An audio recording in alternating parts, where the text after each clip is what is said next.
धनिया और राहुल की मुलाकात कॉलेज के पहले दिन हुई थी।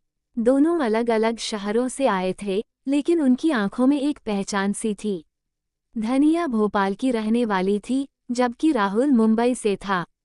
कॉलेज का पहला दिन हमेशा खास होता है, और उस दिन पूरा कैंपस नवयुवकों से खचाखच भरा था। धनिया और राहुल की क्लास भी साथ में थी। जब वे पहली बार मिले, राहुल की हंसी और धनिया की मासूमियत ने दोनों को एक दूसरे की ओर खींच लिया।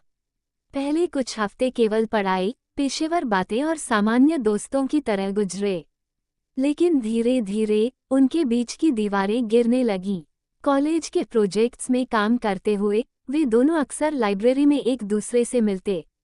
कैफेटेरिया में चाय की चुस्कियां लेते हुए उन्होंने विभिन्न विषयों पर लंबी बातचीत की, जिससे उनके दिल की धड़कनें तेज हो जाती थीं।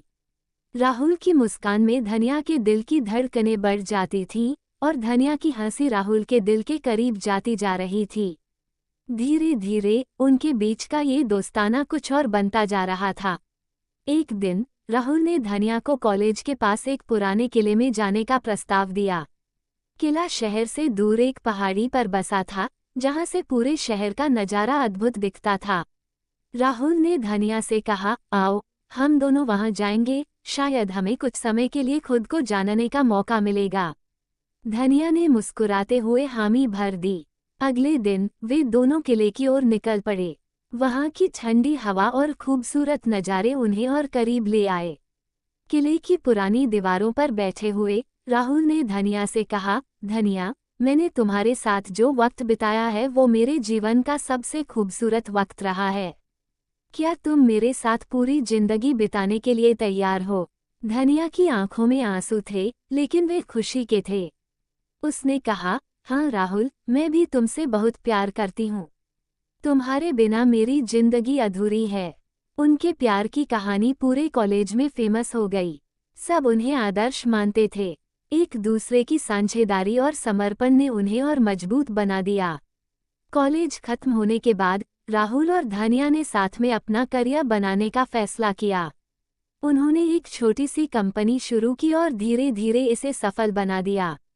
राहुल के पिता मुंबई में एक बड़े बिजनेसमैन थे, जबकि धनिया का परिवार एक छोटे से कस्बे में रहता था। राहुल के माता पिता ने धनिया को स्वीकारने में थोड़ी हिचक दिखाई। उन्होंने माना कि उनकी पारिवारिक स्थिति और धनिया की पारिवारिक स्थिति में बहुत बड़ा अंतर था।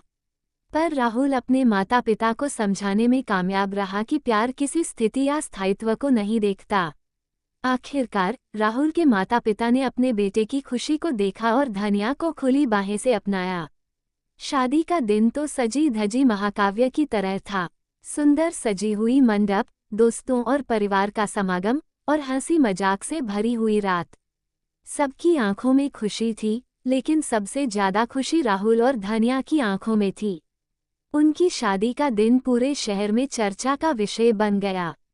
राहुल और धनिया का प्यार सच्चा और अनंत था, और उनकी कहानी ने ये साबित कर दिया कि प्यार में कोई बाधा नहीं होती। शादी के बाद दोनों ने अपने अपने करियर को नए आयाम दिए।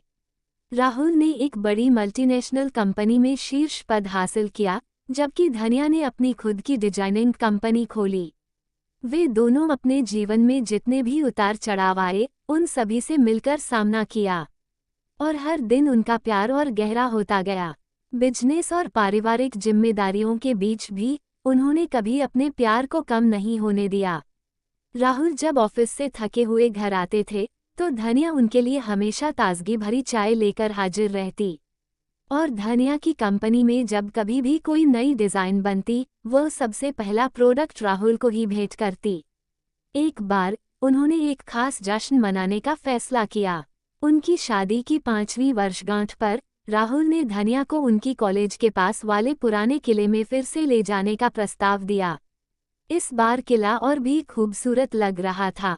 राहुल ने पैसे खर्च करके उसी जगह एक छोटा सा डिनर अरेंज कराया था।